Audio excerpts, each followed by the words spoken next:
무엇보다도 여러분 예배에 집중하시고 예배를 통해서 은혜 받으시기를 주님의 이름으로 간절히 축원을 드립니다. 자, 오늘 우리에게 주신 하나님의 말씀은요, 시편 133편의 말씀입니다. 시편 133편 1절에서 3절까지의 말씀입니다. 시편 133편 1절에서 3절 말씀을 제가 봉독해 올리도록 하겠습니다. 보라, 형제가 연합하여 동거함이 어찌 그리 선하고 아름다운고, 머리에 있는 보배로운 기름이 수염 곧 아론의 수염에 흘러서 그의 옷깃까지 내림같고, 헐문에 있으리 시온의 산들의 내림같도다. 거기서 여호와께서 복을 명령하셨나니 곧 영생이로다. 아멘. 할렐루야. 여러분 가운데 하나님의 은혜가 충만하게 임하시기를 간절히 축원합니다. 최근에 웹툰으로 크게 인기를 끌었던 타인은 지옥이다 라는 그런 만화가 있습니다. 이 만화에 공감하는 젊은 사람들이 많아지면서 지금 드라마로 제작되었고 또 인기리에 방영이 되고 있습니다. 이 말이 참으로 아주 우리의 핵심을 찌르고 있습니다. 타인은 지옥이다. 우리가 생각할 때 나와 다른 타인과 함께 살아가는 것 자체가 지옥과 같다라는 생각을 해보게 됩니다. 여러분, 세상에서 가장 어려운 일이 있다면 나와 전혀 다른 사람과 함께 일하는 것이라 말할 것입니다. 서로 친한 사이로 지내다가도 막상 가까이서 함께 일하다 보면은 서로 몰랐던 단점이 보이게 되고 상처들이 드러나게 되고 또 여기에 오해와 실수가 더해지면서 아니, 내가 차라리 그냥 내가 혼자 일하는 것이 낫겠다라는 생각이 들기도 합니다. 그래서 우리가 다른 사람과 관계를 맺고 또 다른 사람과 함께 일을 한다는 것 자체가 매우 힘든 일이라는 것을 알 수가 있습니다. 여러분, 성경 말씀 속에서 사람과 사람과의 갈등이 자주 등장을 합니다. 특별히 형제들과의 싸움이 일어나고 가족들 간의 싸움이 자주 일어나는 것을 볼 수가 있죠. 에덴 동산에서 쫓겨난 아담과 하와 사이에서 아벨과 가인이 태어나게 되었는데, 이 아벨은요, 하나님께서 받으시는 합당한 제사를 드렸지만 그런데 가인의 제사를 받지 않으십니다. 그래서 가인은 그 동생 아벨을 질투해서 살해를 하는 것을 볼 수가 있죠. 인류 최초의 살인 사건이 가족 간의 질투 속에서 일어나게 되었다라는 것. 에덴 이후에 태어난 최초의 인간이 살인자가 되었다라는 것은 뭐냐? 영적으로 보았을 때 인간의 역사는 무엇인가? 갈등의 역사다라는 겁니다. 인간 죄악의 역사는 어떤 모습으로 나타나는가? 갈등으로 나타나고 있다는 것을 잘 보여주고 있다 할 것입니다. 가인과 아벨, 이스마엘과 이삭, 에서와 야곱, 또 요셉의 형제들과 또 요셉과의 갈등, 그리고 야곱의 아내였던 그리고 한 자매였던 레아와 라헬의 이야기가 다 갈등의 이야기다라는 것을 알 수가 있죠. 하나님께로부터 인정을 받고자 하는 인정투쟁이든지, 장자의 권한을 물려받으려는 집안 싸움이든지, 아니면 한 남편을 두고 사랑을 얻기 위한 사랑과 전쟁이든지, 결국에는 어떻게 끝나는가? 분열과 갈등으로 끝나고 대립과 같은 좋지 못한 결론으로 끝나고 있는 것을 성경을 통해 볼 수가 있습니다. 여러분, 개개인의 갈등으로 끝나면 좋겠지만은 이 싸움은 어디까지 이어지는가? 후손들까지 이어지는 거예요. 후손들끼리 원수로 싸우게 되고 서로 피 흘리고 싸우는 갈등의 역사로 이 성경의 역사는 계속해서 이어지고 있다는 것을 볼 수가 있습니다. 그런데 성경에서 다윗 왕은요, 이스라엘 최초로 통일 왕국을 이루는 왕이 되었습니다. 이 다윗은 어떤 사람입니까? 하나님께서 기름 부어 세우신 왕입니다. 또 평화를 이루는 최초의 왕이 되었습니다. 나누어졌던 이스라엘 지파가 이제 하나가 되어서 다윗을 한 마음 한 뜻으로 추대하여 왕으로 그렇게 세우게 됩니다. 다윗은 나라가 하나 되었다는 그 사실에 감동하고 감격해서 성전으로 올라가서 하나님을 찬양을 합니다. 그 고백이 바로 오늘 시편 133편의 말씀입니다. 1절 말씀을 보면 말합니다. 보라, 형제가 연합하여 동거함이 어찌 그리 선하고 아름다운고 라고 그렇게 말하고 있죠. 이 하나된 백성을 바라보면서, 한마음 한뜻으로 뭉쳐있는 이 백성을 바라보면서, 또 한마음 한뜻으로 하나님께 예배하는 이 백성을 바라보면서 형제가 연합하여 동거함이 어찌 그리 아름다운고 라고 그렇게 하면서 다윗은 하나님께 감사를 드리고 있습니다.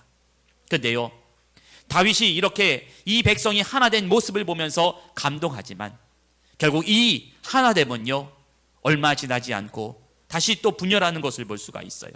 그가 이룬 화합과 평화도 영원한 것이 아니었다라는 것을 알 수가 있습니다. 우리가 잘 알다시피 그 아들 솔로몬의 시대에 남유다와 북이스라엘로 갈라지게 됩니다. 서로 원수가 되고 서로 갈등이 시작되는 것을 볼 수가 있어요. 여러분, 이 성경의 역사, 갈등의 역사를 바라보면서 우린 무엇을 느낄 수 있냐면, 결국에는 성도들 간의 영원한 화합은 누가 이루시는가? 예수 그리스도를 통해서 이루어지게 된다는 것을 발견하게 됩니다. 예수님께서 십자가를 지심으로 인해서 하나님과의 관계가 회복됩니다. 또 예수님의 십자가를 지심으로 하나님과의 화목을 이루는 동시에 우리 이웃들과 형제들과 아름다운 화해와 연합을 이루게 하실 수 있다라는 것. 예수님 믿는 믿음을 가지고 우리는 하나가 될 수가 있다라는 겁니다. 예수님 믿는 믿음을 가지고 우리는 상대방을 용서할 수 있고 상대방을 받아들여 줄 수 있고 상대방을 용서해 줄 수 있는, 관용적으로 넓은 마음으로 받아들일 수 있는 그런 마음이 된다라는 겁니다. 결국요, 화합과 평화를 이루시는 예수님, 그 예수님을요 미리 구약의 다윗의 모습을 통해서 보여주시는 것을 볼 수가 있어요. 그런 점에서 다윗이 고백한 이 시편 133편을 통해서 구약 성경에 나타난 하나님, 구약 성경에 나타난 예수님, 주님의 몸된 공동체인 교회의 참된 모습을 발견해 볼 수가 있습니다. 다윗이 그토록 찬양했던 아름다운 공동체의 모습, 형제가 동거함이 어찌 그리 아름다운고, 이런 감사와 이런 찬양의 고백이 우리 교회에도 나타나게 되기를 주님의 이름으로 간절히 축원을 드립니다. 주님 안에서 모든 형제가 서로 연합해야 됩니다. 이제 개척한 지 이제 7개월이 되었습니다. 이 7개월이 되었는데 우리 성도들이 너무나 가족같이 그렇게 함께 모여서 예배드리는 모습이 너무나 보기 좋아요. 그런데 우리가 이 연합을 어떻게 이루어 나가야 되는가? 이런 아름다운 모습을 어떻게 건강한 모습으로 만들어 나가야 될 것인가? 자, 오늘 이 말씀을 통해서 서로 연합하며 주님의 집안에 함께 거하는 아름다운 모습, 그 모습이 어떤 교회인지를 우리가 함께 생각해보고 함께 은혜를 받고자 합니다. 자, 첫 번째입니다.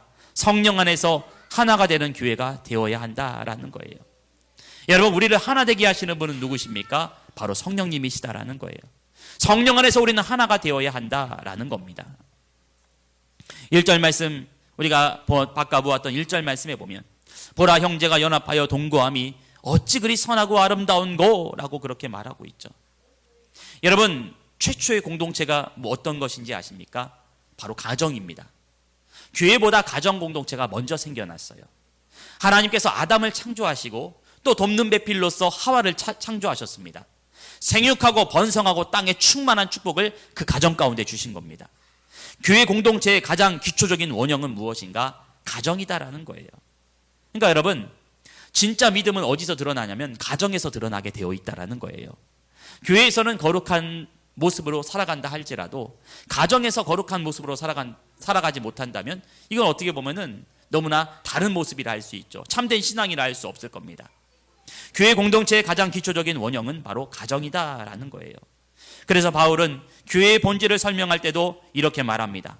사람이 부모를 떠나 그 아내와 합하여 그 둘이 한 육체가 될지니 이 비밀이 크도다. 그리스도와 교회에 대하여 내가 말하노라 라고 말합니다.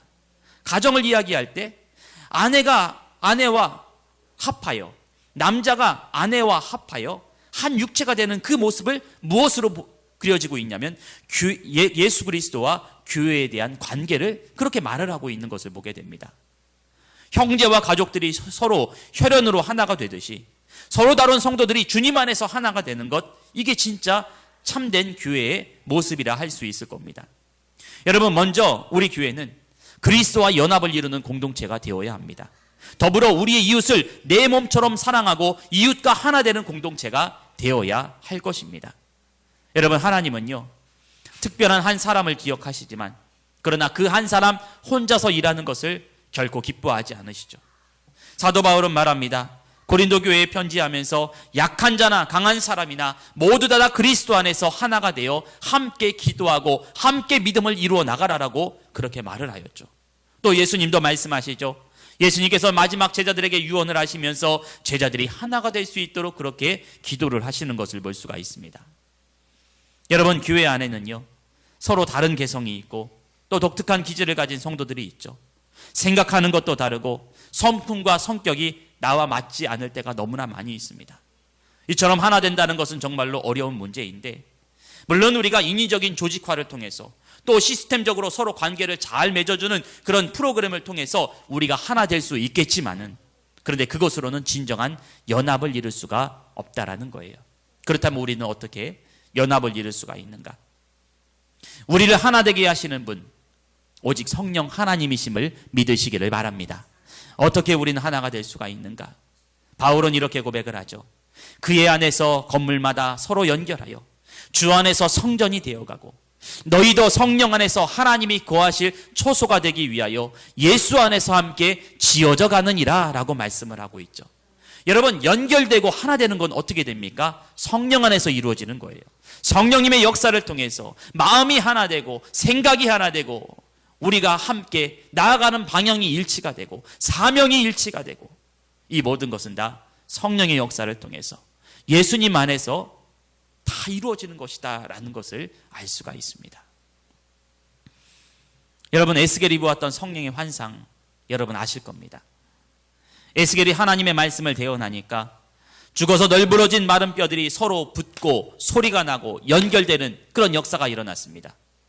여러분, 이것이 보여주는 것이 무엇인가? 성령의 생기가 불어오게 될 때 나누어졌던 뼈들이 하나 되어 일치된 것처럼 교회도 사람도 성령 안에서 하나가 될 수 있다는 것을 보여주고 있습니다. 연결될 때에 서로 힘이 생기게 됩니다. 모이면 모일수록 더욱더 강력한 기도의 힘이 나타나게 되는 것입니다. 그 뼈들에, 그 나눠졌던 뼈들에 무엇이 붙었죠? 살이 붙습니다. 비로소 사람의 모양이 갖추게 되니까 주님은 에스겔에게 이렇게 명령을 하십니다. 인자야, 너는 생기를 향하여 대언하라. 생기에게 대언하여 이르기를 주 여호와께서 이같이 말씀하시기를 생기야 사방에서부터 와서 이 죽음을 당한 자들에게 불어서 살아나게 하라 라고 말씀을 하고 있죠. 여러분, 성령의 은혜를 사모하시기를 간절히 축원합니다.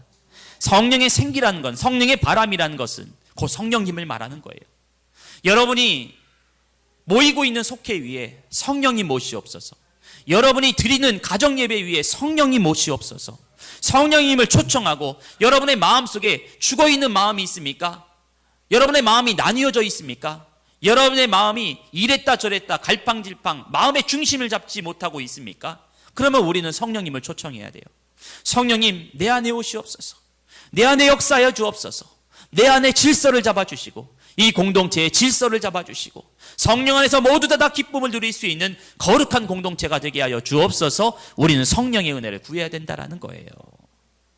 여러분, 우리 교회 이제 7개월, 개척한 지 7개월이 되었어요.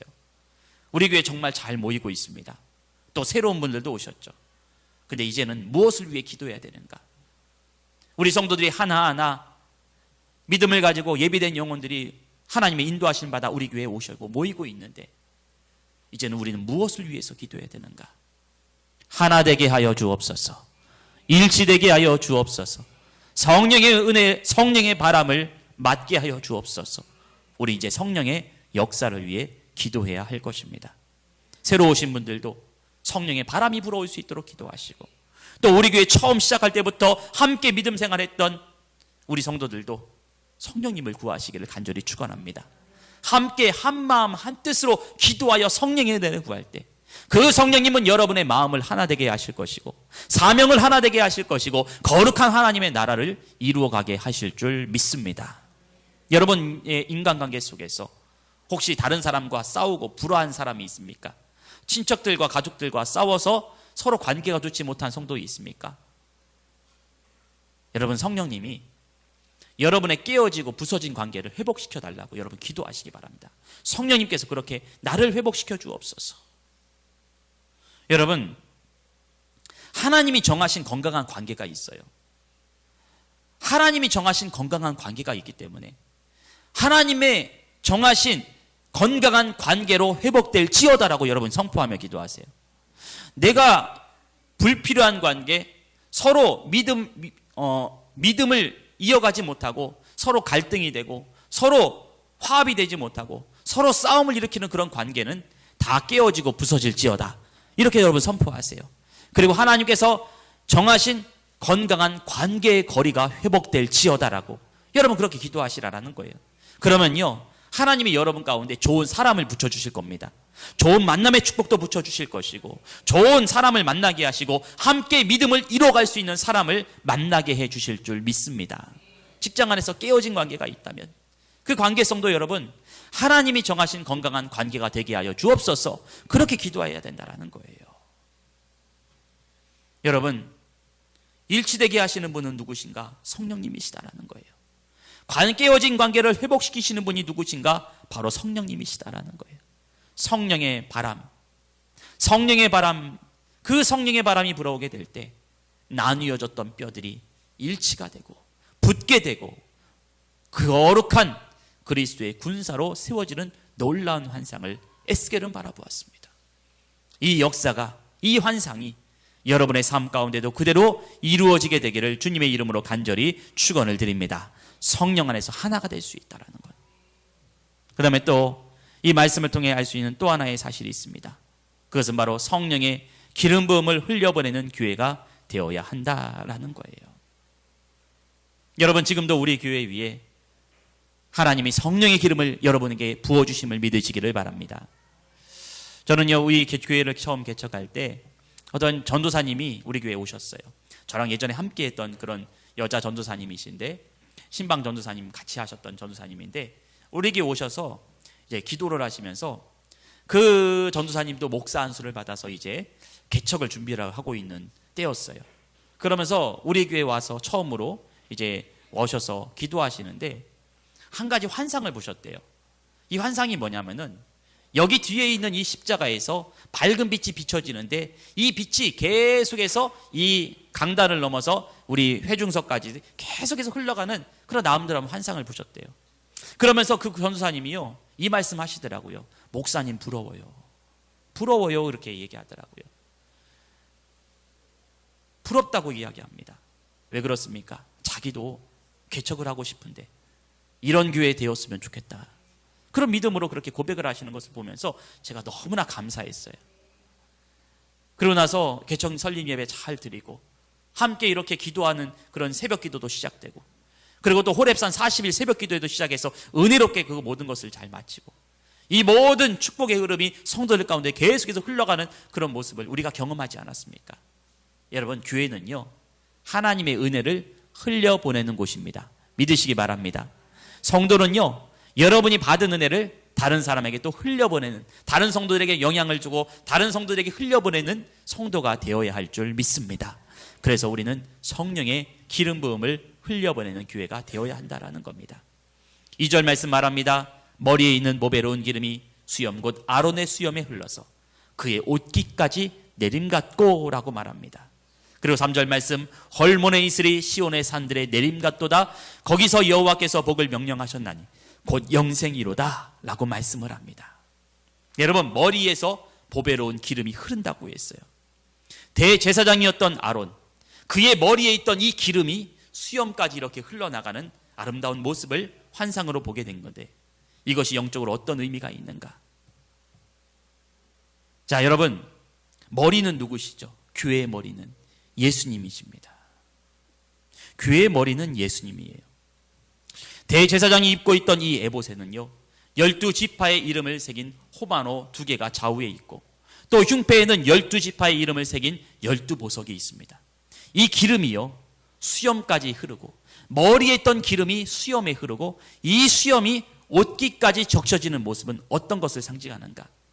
12지파에게 부어주시는 성령의 은혜를 말하고 있는 겁니다. 하나님의 은혜가 아론이라는 대제사장을 통해서 이렇게 12지파까지 계속해서 은혜가 흘러가는 그런 모습을 이렇게 다윗은 시적으로 표현하고 있는 거예요. 여러분, 교회의 머리는 누구세요? 예수님이십니다.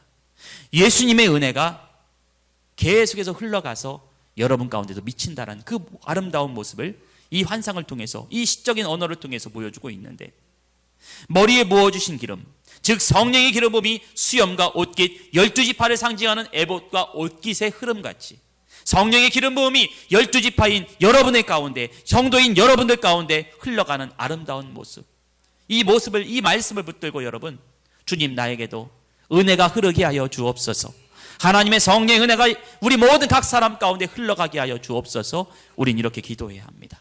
여러분, 교회는요, 그리스도 안에서 하나 된 공동체입니다. 교회는 예수 그리스도의 성령의 기름 부음이 각 지체로 흘러가는 아름다운 공동체이다라는 겁니다.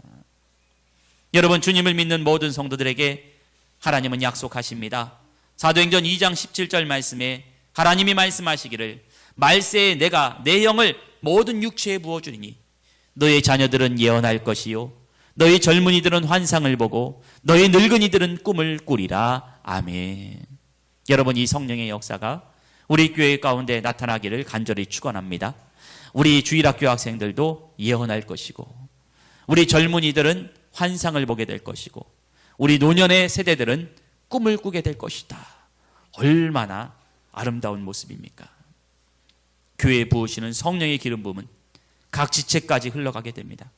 각 지체로 그 성령의 기름 부음이 임하면 무엇이 임하는가? 은사가 임한다라는 거예요.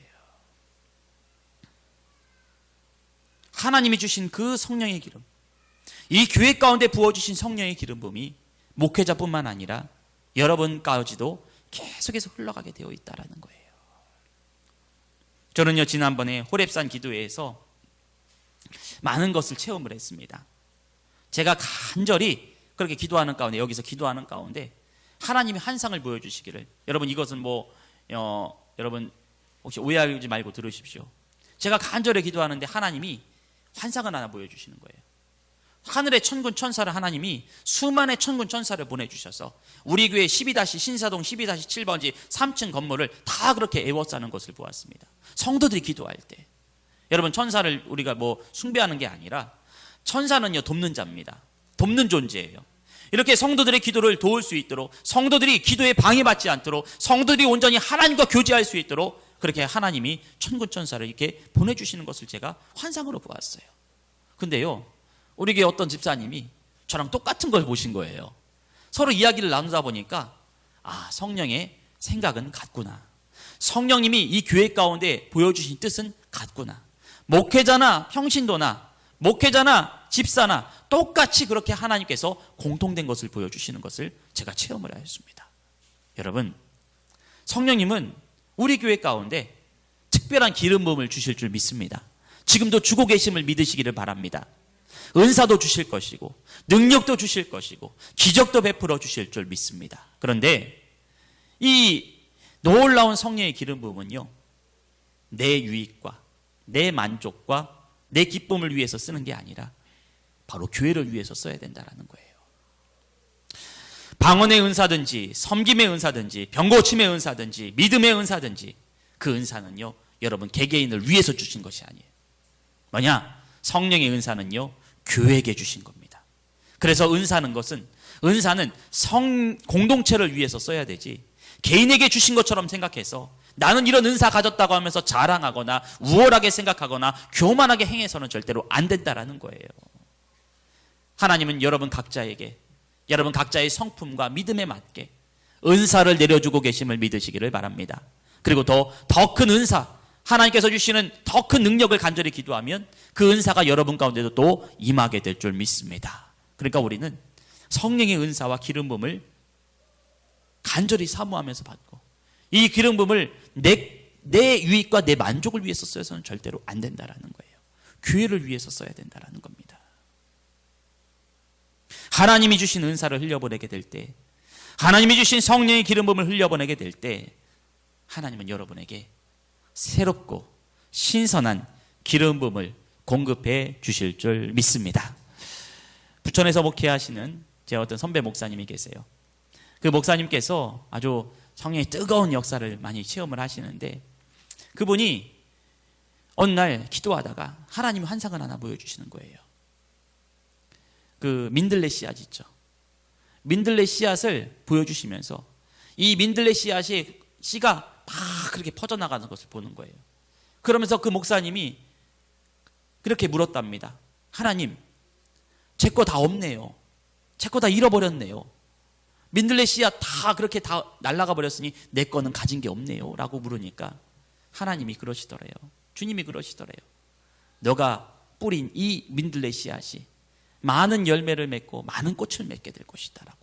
그래서 너는 지금 다른 사람들에게 너가 경험한 너가 체험한 성령의 은혜를 마구 흘려보내고 막 전해주고 가능한 많이 다른 사람에게 흘려보내고 전해주어라. 그러면 내가 너에게 더 신선하고 더 깨끗하고 더 신령한 은사와 능력을 너에게 줄 것이다 라고 그렇게 그 목사님께 보여주시는 거예요. 그래서 그 목사님이 이 내가 받은 은혜를 다른 우리 후배들과 목회자들에게 전해야겠다라고 하면서 그 목사님이 쓰신 책이 뭐냐면은 파워 크리스찬이라는 책입니다.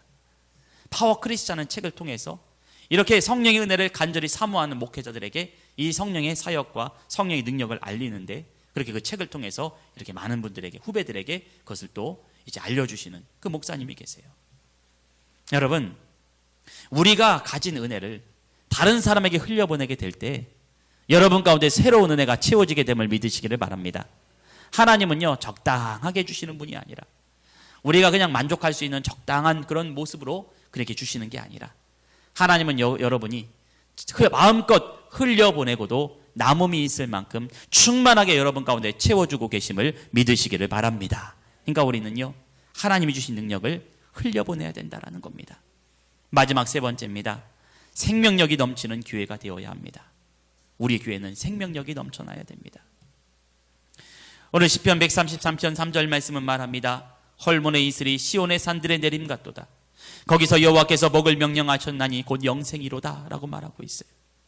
여러분, 이스라엘은 특수한 지형 때문에 이슬이 자주 발생을 해요. 헐몬산에서 내려온 이 차가운 물이 따뜻한 기후를 만나서 이슬을 형성하게 되는 겁니다. 엘리야의 시대 때 아합이 범죄하여 비 한 방울, 이슬 한 방울 내리지 않는 그 시대 가운데 이스라엘 백성들이 많은 고통을 받았죠. 그만큼 팔레스타인 지역은요, 이슬은 매우 중요한 존재입니다. 농작물을 자라게 하고 생명을 자라게 하는 생명의 근원과도 같은데, 이 헐몬산에서 발원한 이 차가운 물이 이슬을 만들어내고 산과 밭에 생명을 주었다. 이것이 상징하는 것이 무엇입니까? 머리이신 예수 그리스도의 생명이 각 지체 성도들에게 생명을 주시는 그 모습을 이 말씀을 통해서 볼 수가 있어요. 생명의 이슬을 내리는 이 시온의 산들에 어떤 복이 임하는가? 영생을 주신다, 생명을 주신다. 그래서 형제와 함께 동거함이 어찌 그리 선하고 아름다운고라고 시작했던 이 시편의 결론은 영생을 주리라, 생명을 주리라, 생명 넘치는 삶이 되리라라고 이렇게 결론을 맺고 있습니다. 여러분, 예수님만이 우리의 생명이 되어주세요. 예수님 안에서 우리는 영생을 누릴 수가 있습니다. 예수님 안에서 우리는 생명을 누릴 수 있는 거예요. 하나님은 각 교회의 지체들에게 성령으로 기름 부어주시는데, 특별히 말씀하시기를 시온에서 복을 주신다고 하셨는데, 시온은 영적으로 무엇인가? 예수 그리스도를 가리키고 있습니다.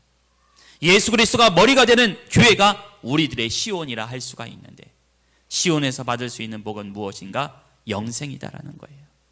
예수님을 믿는 자마다 다 영생을 누릴 수 있다라는 겁니다. 여러분, 물론 우리가 여러분의 삶이 형통하게 되고 일이 잘 풀리게 되고 문제가 해결되고 이런 모습도 좋겠지요. 그런데 우리가 정말로 받아야 될 복은 무엇인가? 바로 영생의 복이다라는 것입니다. 여러분, 용서하세요. 영이 죽어도요, 교회는 다닐 수가 있습니다. 습관적으로 교회에 다니고 출석은 할 수 있습니다. 그런데 이런 신앙생활의 모습을 신앙생활이라 하지 않고 뭐라고 말하냐면 종교생활이라고 말을 합니다. 여러분, 공동체 안에서 자기가 맡은 사명을 감당해 나갈 수 있어요. 책임과 사명감 가지고. 주님 주시는 생명 없이도 얼마든지 일은 할 수 있습니다. 근데 그것이 일일까요? 기쁨일까요? 아닙니다. 노동이 되어버리는 겁니다. 생명이 없이 봉사하고 생명 공급받지 못한 상태에서 사명을 감당해 나가다 본다면, 또 종교적 제도 속에서 종교적 시스템을 따라서 기계적으로 움직인다면 감동도 없고 기쁨이 없는 신앙생활이 계속될 것입니다. 그러면 이것은 우리가 생명을 누리는 것이 아니라 생명을 잃어버리는 길이 되고 말 것입니다. 종교적이고 위선적인 신앙생활이 계속된다면 우리의 심령은 곧 메마르게 될 것입니다. 교회에 다녀도 공허한 마음은 지울 수가 없고 영적으로 더 배고프고 목마르게 될 것입니다. 교회 출석 도장을 찍는 종교생활을 버려야 되고 생명일 주님을 만나는 신령과 진정으로 드려지는 영적 예배, 영적 실제이신 하나님의 임재를 느끼고 예배의 감격을 빠지는 생명 넘치는 신앙생활이 되기를 주님의 이름으로 간절히 축원을 드립니다. 주님 안에서 영적 생명을 누리게 될 때 봉사하는 것도 즐겁고, 속회드리는 것도 즐겁고, 요리하는 것도 즐겁고, 밥하는 것도 즐겁고, 청소하는 것도 즐겁고, 교회 다니는 것이 즐거울 수가 있습니다. 생명이 있기 때문에 그렇습니다. 삶의 고달픈 괴로움과 시련이 여러분 가운데 찾아오십니까? 이겨낼 수 있습니다. 왜요? 예수님의 생명이 여러분 가운데 있기 때문에. 영적인 장애물이 있습니까? 돌파해 나갈 수 있습니다. 예수님이 주신 힘이 있기 때문에 그렇습니다. 영적인 눌림이 있습니까? 원수의 사단 마귀의 영적 공격이 있습니까? 맞서 싸워 이길 수 있습니다. 왜요? 여러분의 영적인 생명이 있기 때문에. 진심으로 여러분 자신을 향해서 질문해 보시기를 바랍니다. 나에게는 예수님의 생명이 있는가? 내 안에는 진정으로 예수님이 계시는가? 나는 진정 예수님 안에서 참된 평안과 기쁨과 즐거움을 누릴 수가 있는가? 여러분, 예수님은 생명이세요. 예수님 한 분만을 바라고, 예수님 한 분만을 믿고, 예수님 한 분만을 의지하며 주님을 더욱더 구하시고, 그래서 영적 실제이신 예수님의 임재, 성령의 임재를 경험하시는 우리 성도 여러분들이 되기를 주님의 이름으로 간절히 축원을 드립니다. 생명이 넘쳐나는 교회가 되어야 하고, 생명력이 넘쳐나는 성도가 되시기를 바랍니다. 그래서 여러분이 하는 모든 봉사와 사역과 예배 위에 기쁨과 평안과 열매와 성령의 임재가 충만하게 임하시게 되기를 주님의 이름으로 간절히 축원을 드립니다.